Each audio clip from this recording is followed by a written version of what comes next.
গর্ভাবস্থায় সহবাস করলে কি বাচ্চার ক্ষতি হতে পারে? অনেক গর্ভবতী মা এবং বাবার মনে কিন্তু এই প্রশ্নটা থাকে। তারা লজ্জার শরমের কারণে কিন্তু এই সম্পর্কে কোনো কিছু কাউকে জিজ্ঞেস পর্যন্ত করতে পারে না। কেউ কেউ বলে গর্ভাবস্থায় যদি সহবাস করা হয় তাহলে বাচ্চার আঘাত লাগতে পারে। আবার কেউ কেউ বলে অনেক সময় গর্ভাবস্থায় যদি আপনারা সহবাস করেন তাহলে গর্ভপাত পর্যন্ত হয়ে যেতে পারে, মানে মিসক্যারেজ পর্যন্ত হয়ে যেতে পারে। তাহলে আসলে সত্যটা কি? গর্ভাবস্থার সময়টাতে সহবাস করা কি নিরাপদ? কোন সময় সহবাস করাটা উচিত এবং কোন সময় সহবাস করা একদমই উচিত না? এছাড়া গর্ভাবস্থায় সহবাস করলে কি বাচ্চার ক্ষতি হবে, এটা তো বলবোই। এবং এটাও বলবো গর্ভাবস্থার সময়টাতে সহবাস করলে গর্ভপাত হয় কি না। তো আজকের এই ভিডিওতে আমি আপনাদেরকে এই যে প্রশ্নগুলো রয়েছে এই প্রশ্নগুলোর উত্তরগুলো আমি আপনাদেরকে জানাবো, যাতে আপনারা উপকৃত হন। তো তাই বলবো, ভিডিওটা কি করবেন, অবশ্যই শেষ পর্যন্ত দেখবেন, যাতে সবগুলো প্রশ্নের উত্তর আপনি জানতে পারেন এবং উপকৃত হন। তো আপনি দেখছেন আমার চ্যানেল ইনার মাজন, নতুন একটি পর্বে আপনাদের সবাইকে স্বাগত। যেহেতু ভিডিওটা কন্টিনিউ করছেন, প্লিজ লাইক কমেন্ট শেয়ার করে দিবেন। আর যারা যারা আজকের এই ভিডিওটা নতুন দেখছেন তাদের কাছে একটা রিকোয়েস্ট, প্লিজ সাবস্ক্রাইব করে আমার চ্যানেলের সাথেই থাকবেন। কারণ আমি কিন্তু অল টাইম প্রেগনেন্সি সংক্রান্ত ভিডিওগুলোই আপলোড করি, যাতে গর্ভবতী যে মায়েরা রয়েছে তারা যেন উপকৃত হয়। তো আর কথা না বাড়াই, চলুন মূল আলোচনায় চলে যাই। আপনাদের আগে একটা বিষয় ক্লিয়ার করি। দেখেন, গর্ভের যে শিশুটা রয়েছে সেই শিশুটা কিন্তু জরায়ু এবং জরায়ুর যে পেশিগুলো রয়েছে সেগুলো প্লাস অ্যামনিওটিক ফ্লুইড আমরা যেটাকে বলি, মানে তরল বা পানি যেটার ভিতর বাচ্চাটা থাকে, এইগুলো কিন্তু বাচ্চাটাকে প্রোটেক্ট করে রাখে। এমনকি বেশ ভালোভাবে কিন্তু প্রোটেক্ট করে রাখে, সুরক্ষা দিয়ে রাখে। তো সাধারণভাবে যদি আমি আপনাদেরকে বলি যে সাধারণভাবে দেখতে গেলে কিন্তু সহবাস করলে কিন্তু বাচ্চাটার তেমন একটা ক্ষতি হয় না, ক্ষতি হয় না বললেও চলে। কারণ বাচ্চার শরীরে কিন্তু সরাসরি আঘাত লাগে না, ঠিক আছে? তবে কথা আছে, একটু রিস্ক থেকেই থাকে।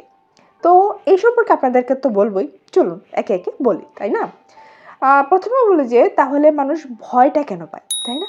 অনেক মানুষই তো ভয় পায়, যেমন আপনিই ভয় পাচ্ছেন, সেই জন্যই ভিডিওটা দেখছেন, তাই না? অনেক সময় দেখা যায় কি যে অনেক মায়েদেরই, গর্ভবতী মায়েদেরই গর্ভাবস্থার সময় স্বাভাবিকভাবে কিছু জটিলতা থাকে। তো এই জটিলতাগুলো দেখে ডাক্তাররা কিন্তু সহবাস না করার পরামর্শ দিয়ে থাকে, যেহেতু তাদের জটিলতা থাকে সেই জন্য। তবে একটা কথা আছে এখানে, যে সবার কিন্তু জটিলতা থাকে না, তাই না? তো সবার ক্ষেত্রেও একই নিয়ম খাটে না। তবে কিছু দিক আছে, সেই যে কারণগুলো রয়েছে সেই কারণগুলো যদি থাকে তাহলে আপনাদেরকে অবশ্যই সহবাসটা এড়িয়ে চলা উচিত। তো চলুন আপনাদেরকে এখন জানাই যে সেই কি কি কারণগুলো রয়েছে। প্রথম যে কারণটা আছে সেটা হচ্ছে যোনিপথে যদি রক্ত বের হয়। দেখেন, অনেক কারণেই কিন্তু রক্তপাত হতে পারে। ফার্স্টের দিকে কিন্তু আপনার কি বলে এটাকে, ইমপ্ল্যান্টেশন ব্লিডিং হতে পারে। তো ইমপ্ল্যান্টেশন ব্লিডিংয়ের কারণেও রক্তপাত হতে পারে। মাস্ট টাইমেও রক্তপাত হতে পারে যদি মায়েদের রিস্ক ফ্যাক্টর থেকে থাকে তাহলে। এছাড়া শেষের দিকেও থাকতে পারে। তো মোট কথা হচ্ছে, যদি আপনার রক্তপাত হয় তাহলে কিন্তু অবশ্যই আপনার চিকিৎসকের পরামর্শ নিতে হবে। আর তখন কিন্তু আপনার চিকিৎসক আপনাকে সবার নিষেধ করতেও পারে। তাই বলবো, যদি আপনি রক্তপাত দেখেন, ফার্স্টের দিকে হোক লাস্টের দিকেই হোক, যে কোনো সময় যদি আপনি রক্তপাত দেখেন, অবশ্যই সহবাসটা এড়িয়ে চলতে হবে। 2 নাম্বার যে কারণটার কথা বলবো সেটা হচ্ছে গর্ভপাতের ঝুঁকি থাকলে। দেখেন, অনেক মায়েরাই রয়েছে যাদের প্রেগনেন্সিতে আগেও গর্ভপাত হয়েছে, মানে মিসক্যারেজ হয়েছে, তো বর্তমান আবার কনসিভ করেছে। তো দেখা যায় যে এই বর্তমান প্রেগনেন্সিতেও একটা রিস্ক থেকে থাকতে পারে। তাই তাদেরকে অবশ্যই চিকিৎসকের পরামর্শ ছাড়া কিন্তু সহবাস করা উচিত না। 3 নাম্বার যে কারণটা রয়েছে সেটা হচ্ছে প্লাসেন্টাটা নিচের দিকে থাকলে। বাচ্চাটা কিন্তু প্লাসেন্টার মাঝেই বেঁচে থাকে, মানে সে কিন্তু পুষ্টি পায়, তাই না? তো অনেক মায়েদের দেখা যায় কি, সেই যে প্লাসেন্টাটা রয়েছে সেই প্লাসেন্টাটা নিচের দিকে রয়েছে। প্লাসেন্টা কিন্তু আমরা খাস বাংলায় আমরা যেটা বুঝি সেটাকে তারা বলে ফুল। তো এই ফুলটা যদি নিচের দিকে থাকে তাহলে কিন্তু এটাকে বলা হয় প্লাসেন্টা প্রিভিয়া, ঠিক আছে? তো এই প্লাসেন্টা প্রিভিয়া কিন্তু এমনি ঝুঁকিপূর্ণ, এমনি রিস্ক।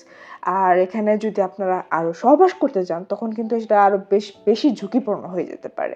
তাই এই ক্ষেত্রে অবশ্যই কিন্তু আপনাকে ডাক্তারের পরামর্শ নিতে হবে। 4 নাম্বার যে কারণটার কথা বলবো সেটা হচ্ছে পানি ভেঙে গেলে। যদিও এই পানি ভাঙাটা কিন্তু শেষের দিকে হয়ে থাকে, তাই না? তো শেষের দিকে দেখা যায় কি অনেক মায়েদেরই পানি ভেঙে যায়। যদি আপনারা সহবাস করতে যান তখন হয়তো কোনো প্রেশারে চাপ লেগে আপনাদের জরায়ুটা ফেটে যেতে পারে, তখন কিন্তু পানি বের হয়ে যেতে পারে।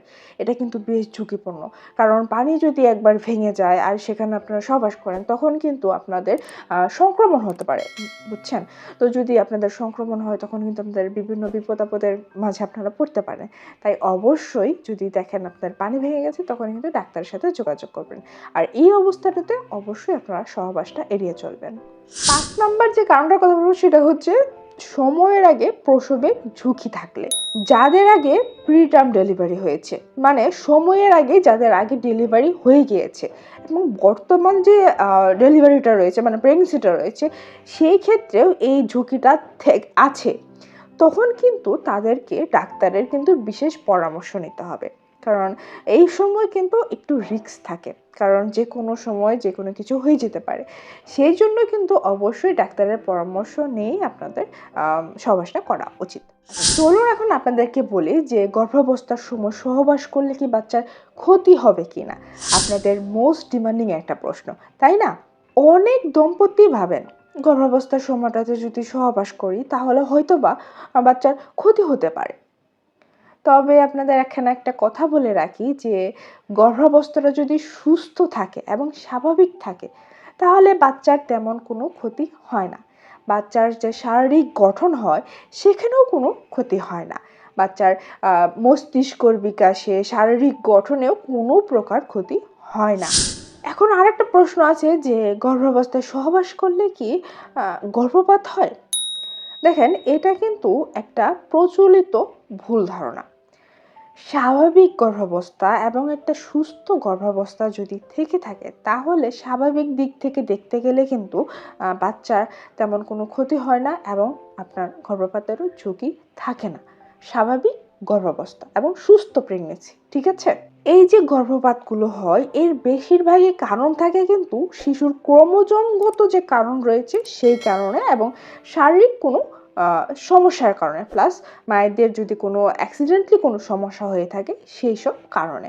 এছাড়া আরও বেশ কয়েকটা কারণ থাকে, যেমন বিভিন্ন যাতায়াতের যদি মায়েদের সমস্যা হয়, যে ফার্স্ট মাসেই যদি মায়েরা দূরে যাত্রা করে, এছাড়া ডাক্তারকে না জেনে যদি কোনো মেডিসিন খায়, আপনি কনসিভ করেছেন তাও আপনি জানেন না কিন্তু আপনি একটা মেডিসিন খেয়ে ফেলেছেন যেটা কিনা আপনার প্রেগনেন্সির জন্য উপযুক্ত না। তো এইসব অনেকগুলো কারণেই কিন্তু আপনার আপনার গর্ভপাত কিন্তু হয়ে যেতে পারে। তো এই গর্ভপাত এবং মিসক্যারেজ নিয়ে কিন্তু আমাদের একটা ডিটেলস ভিডিও আছে, আপনারা চাইলে সেই ভিডিওটা কিন্তু দেখে নিতে পারেন।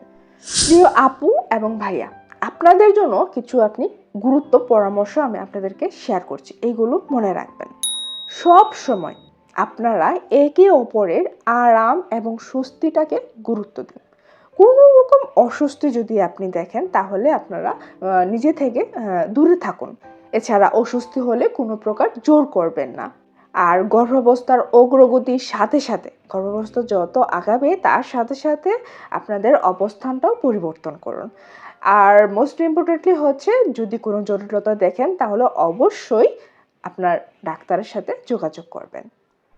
তো প্রিয় মায়েরা, আশা করি আজকের এই ভিডিওটা ভালো লেগেছে আপনাদের। আমি আজকের এই ভিডিও কিন্তু শেয়ার করলাম আপনাদের যে অজানা তথ্যগুলো রয়েছে যেটা আপনারা জিজ্ঞেস করতে চান কিন্তু লোকলজ্জার ভয়ে আপনারা বলতে পারেন না, সেই বিষয়টা কিন্তু আমি আপনাদেরকে একটু খোলামেলাভাবে বললাম। তো আশা করি আজকের এই ভিডিওটা আপনাদের ভালো লেগেছে। যদি ভালো লেগে থাকে তাহলে কি করবেন, প্লিজ একটা লাইক দিয়ে দেবেন। আর যদি কোনো প্রশ্ন থাকে, এত কিছু পরেও যদি কোনো প্রশ্ন থাকে সেটা আপনি কমেন্টে জানতে পারেন, আমি উত্তর দেওয়ার চেষ্টা করবো ইনশাল্লাহ। আর যারা আজকের এই ভিডিওটা নতুন দেখলেন তাদের কাছে একটা রিকোয়েস্ট, প্লিজ সাবস্ক্রাইব করে পাশের বেল আইকনটা বাজিয়ে দেবেন যাতে পরবর্তী যখন আমি ভিডিও আপলোড করব তার নোটিফিকেশনটি যাতে আপনার ওয়ালে চলে যায় আর আপনার যাতে মিস না হয়ে যায়। তো দোয়া করি সকল মা এবং অনাগত সন্তান যেন সুস্থ এবং সুন্দর থাকে। আজ এ পর্যন্তই। আল্লাহ হাফেজ। আসসালামু আলাইকুম।